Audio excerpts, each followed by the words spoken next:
Alors, je raconte rapidement une histoire. Hein, moi, j'étais victime il y a pratiquement 2 mois. Je vous disais tout à l'heure que hors de la télé, nous pouvons être autre chose. Hein. Alors voilà donc un voyou de taximan, parce que voilà encore une autre catégorie d'individus dans ce pays. Moi, je ne sais pas s'ils sont nés dans un autre pays et on les a déversés ici, les taximans. Je clignote. Ils voient bien comment je clignote. Comme dans leur école, là, on leur a dit, il faut jamais céder le passage. Parce que voilà, leur est ne jamais céder le passage à quelqu'un. Or, moi, j'ai clignoté. Et le gars, il force donc. Et quand il force, il me force un peu. Et naturellement, il ne s'arrête pas. Voilà. Il ne s'arrête pas. Mon rétroviseur même, comment on dit ça? Ça se plie. Ça se plie. Et il s'en va. J'ai dit, mais toi, tu ne vas pas partir. Je me suis bien accéléré. Et il a su que quand on a de le suivre, il s'est aussi mis à accélérer. J'ai aussi encore accéléré. Et comme effectivement, il paraît que ma voiture va quand même un peu vite, l'une de mes voitures, je l'ai pris en course. Nous étions sur la ligne de l'Ezoa. Donc, juste après, pour ceux qui connaissent un peu la ville, cet hôtel-là, à côté de comment on appelle ça? À côté de... oh là là. Bref, à Olezoa, après le Prestige Hotel. Voilà, après Prestige Hotel. Je l'ai poursuivi et j'ai coincé ce voyou parce que voilà ce que je faisais. Dès que je le suis, je suis en train de le dépasser et je veux tourner devant lui pour le bloquer. Pam, il esquive. J'accélère encore. Lorsqu'on arrive au niveau des feux de l'Ezoa, là j'ai pris. J'ai tourné. J'ai dit, tu voulais fuir, n'est-ce pas? Oh, j'ai fait quoi? J'ai fait quoi? Il dit, mais tu n'as rien fait. Mais pourquoi tu fuis alors que tu n'as rien fait. Tu n'as rien fait, mais pourquoi tu fuis? Les policiers qui ont suivi la scène à distance, parce qu'il y a presque tous les policiers qui dirigent la circulation, 2 policiers, ou bien comme c'était des dames, je ne sais pas, elles sont venues. Pour commencer, Julien Diabo a dit au taximan, comment tu te comportes comme ça?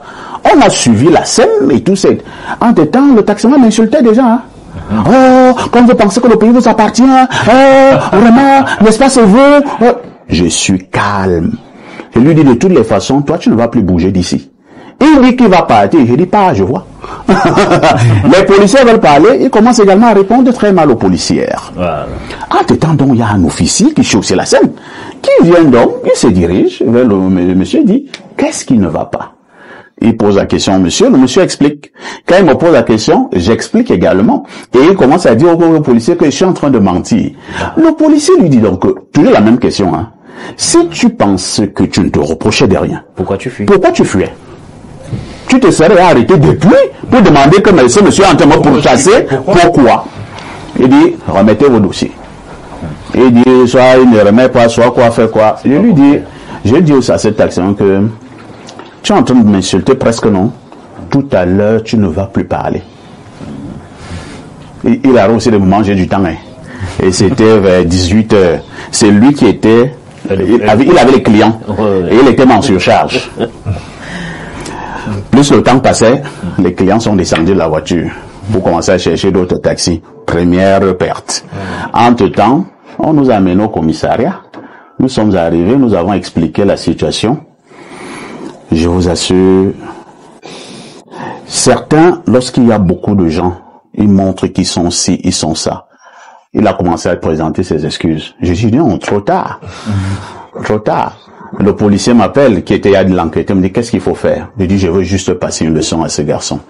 Parce que il m'a frôlé, ce n'était même pas trop grave. Moi-même je peux arranger ça. Mais ce que je veux, c'est simplement qu'il perde de son temps.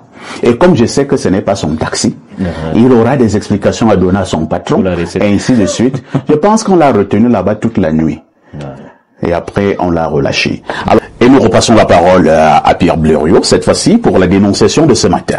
Alors, parfait. Ici, je dénonce ce matin un mauvais accord entre 2 parties. C'est une dame qui est venue me voir. Elle a eu un accident de circulation. Un monsieur a cogné sa voiture par l'arrière.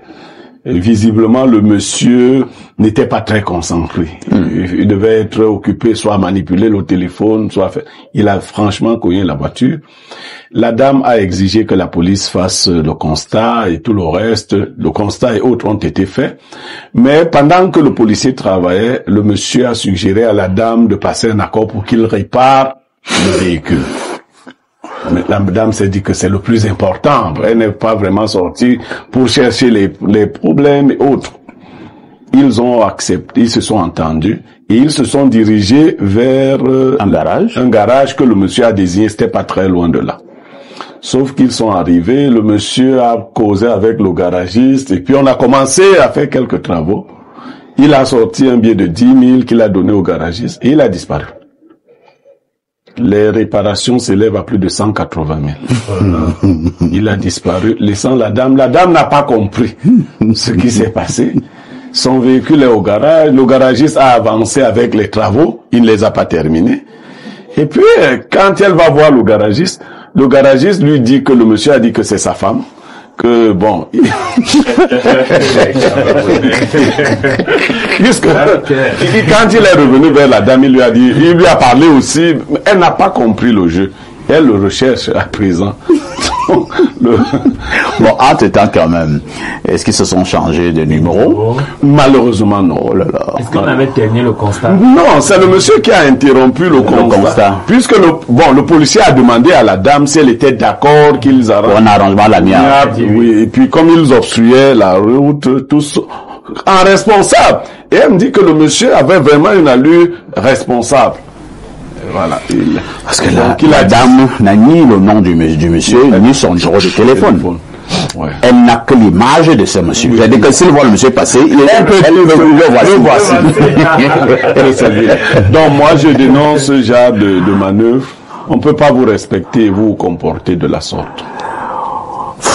Elle n'a même pas l'immatriculation du véhicule. Non. Oh là là. Renaud Eboto, au-delà de tout ce que nous énumérons là comme défaillance en termes informationnels, mais essayons de voir le problème de manière large. Oui. Le problème, la dénonciation pose quand même problème de malhonnêteté, d'abus de confiance. Cherchons encore d'autres choses d'accusation. Il y a plusieurs. Je vous passe la parole pour le commentaire. Non, vraiment, il faut qu'on arrête avec ça. C'est ça qui fait en sorte que les banques ne prêtent plus d'argent au Cameroun, aux Camerounais. Ouais. Parce que nous avons un problème de malhonnêteté qui est déjà devenu pratiquement congénital. Voilà une dame qui est juste coupable d'avoir été crédule. Tout à fait. Elle a cru à la bonne foi de ce monsieur, certainement bien habillé, en veste, cravate. Et qui parlait un bon français. Un très bon français avec une jolie voiture. Elle s'est dit que c'est peut-être quelqu'un qui sortait du lot intellectuel, mais ce monsieur n'était qu'un vulgaire malhonnête. C'est-à-dire, il a roulé cette dame dans la farine. C'est-à-dire, il empêche d'abord, premièrement, que le constat ne se fasse. Ensuite, il la ramène vers un garage. Il dit au garagiste que c'est son épouse. Mais c'est un féman. Nous avons affaire à un féman.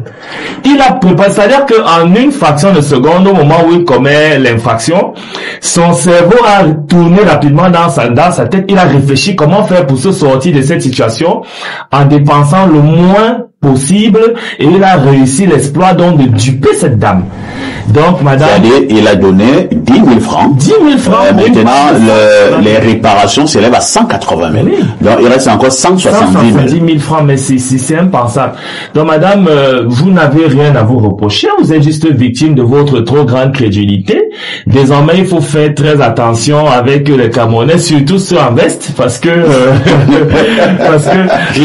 l'habit ne fait certes pas le moine, non, on connaît le... Malheureusement, vous êtes en veste, hein? Oui, malheureusement.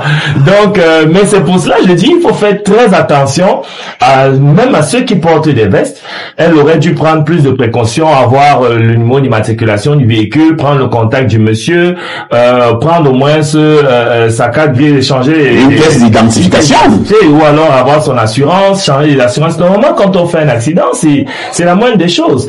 Et laisser même le constat se faire, quitte à ce que plus tard on décide d'arranger à l'amiable. Donc, elle a vraiment fait preuve de trop de crédulité. Et au Cameroun, vraiment, ça paye cash parce que on a une frange de la population, la vie est devenue difficile.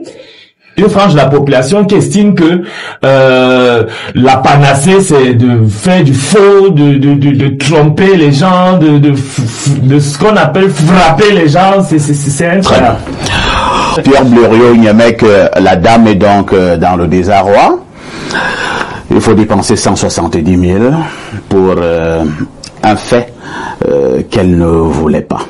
Bon, ce que je lui ai dit comme première mauvaise nouvelle, c'était qu'en me posant le problème, c'était pas pour que je contribue. Donc, c'est la Toi, tu es là pour donner conseil. Monsieur Yaya Bello a dit que il fallait être futé. Vous savez, quand quelqu'un n'a pas grandi dans des milieux mafieux, il fait spontanément confiance aux gens. Il connaît pas les mentalités. Bon. Nous qui avons grandi dans les quartiers difficiles, nous savons quand même que voilà, tu ne dois pas t'éloigner beaucoup. Voilà. De la scène. Voilà, vraiment. Si tu te vois même. Je te surveille. Tu vas un peu loin de tes gars. Alors, pourquoi tu t'éloignes comme ça? Bon, donc la femme n'a pas grandi dans ces milieux-là. Donc, c'est pas de ça c'est son éducation. Tout à fait. Mais c'est pas que les adultes, ça manque, ça bouge. Je crois que les adultes sont des gens raffinés, et puis, donc, et puis quelqu'un qui a aussi son véhicule. C'est vrai que la dame, elle aurait pu contribuer aux charges des réparations si le monsieur lui avait dit que j'ai pas tous ces moyens, peut-être. Parce que lui aussi, bon, il arrive des fois. Soit que vous répariez votre véhicule vous-même parce que celui que vous a connu, vous parliez de cette race, les mototaximans, les taximans. Tout à fait. En général, quand un mototaximan te cogne, continue ta route, va réparer ta voiture. Parce que même si tu le vends avec la moto et lui-même, ça ne donc, vraiment, il te coule, tu continues ta route, tu lui dis grand. Mais en le disant aussi, ça risque de leur donner encore du zèle Blériot. Faut pas qu'on le dise comme ça. Que non, si un moto-taximan te cogne, bon, là, je laisse continuer. Mais vous voyez, j'ai aussi dit quelque chose de méchant, hein, les concernant, quand j'ai dit si tu le vends. Donc, je suis méchant avec eux. C'est des gars, tu sais pas où ils apparaissent, mais c'est aussi le problème de l'organisation de nos villes. Bien sûr. Les villes sont très mal organisées. C'est pas tout le monde qui devait se retrouver à Yaoundé. Si les députés, les maires et autres avaient su contenir les populations, on n'aurait pas... Il y a des gens normalement qui ne font rien à Yaoundé. Le paiement fait quoi? C'est quelqu'un qui prend sa voiture, par égard au devant le Hilton. Il voit un DG, il boit le café, Bon, donc il y a beaucoup de gens qui ne devraient pas être à Yaoundé et à Douala. Maintenant, pour le monsieur, en fait, on ne gagne pas ce genre de choses par la simple malhonnêteté. Pas besoin d'aller voir un Gengang et autres. Lorsque votre conscience n'est pas tranquille, il y a des gens qui croient qu'ils ont tué leur conscience. Il vous arrive souvent des faits que vous n'arrivez pas à connecter avec d'autres faits que vous avez posés. Moi, j'ai connu un monsieur qui avait cogné un enfant de nuit, l'enfant est mort. Oh là là. Lui, il a fui. Oh là là. Sauf que des années plus tard, sa vie avait trop de problèmes. Oh là là. Et lui-même, un jour... bien fait pour lui. Il avait vraiment de problèmes. Rien ne marchait plus. On lui a rappelé que non, mais en fait, tu avais du sang entre les mains. Je dis, on peut fuir peut-être s'il y a un danger. On peut se mettre en sécurité, mais il faut assumer c'est un accident, mais il faut l'assumer. En fuyant là, tu sais pas ce que tu peux rencontrer en chemin. Donc à lui, je passe ce message. Il est encore temps, il sait là où il a laissé la dame, il est encore temps, s'il a un brin de conscience, de se rattraper. Et pour les autres donc, vraiment, les Camerounais ont des mauvaises habitudes. Il y a accident, tous les chauffeurs commencent à te dire, enlève-nous vite le véhicule. Non. Non. Il n'y a pas à enlever vite mon véhicule. Est-ce qu'ils disent non, enlevez vite le véhicule? Enlève les pédales en route. Lorsqu'il y a accident, tous les usagers de la route vont subir les conséquences de cet accident. C'est-à-dire les impacts collatéraux. On doit faire le constat. Et je suis de ceux qui disent, faisons le constat avant toute autre entente. Le constat permet de clarifier qui a fait, de vous identifier d'abord. Oui. Alors, notre affaire là de vouloir toujours trouver les trucs à l'amiable, oui, peut-être, on peut se dire qu'on obstrue la voie publique, oui. Mais il y a un principe, les policiers ils viennent, ils tracent, vous pouvez après retirer les véhicules, vous remettez vos documents. Parce que très souvent, si vous allez voir, peut-être que le monsieur n'avait même pas de documents. Pourquoi il est vite allé à l'idée que non, allons à l'amiable. Donc, prochainement, faisons plus de sérieux, plus de rigueur, quoi.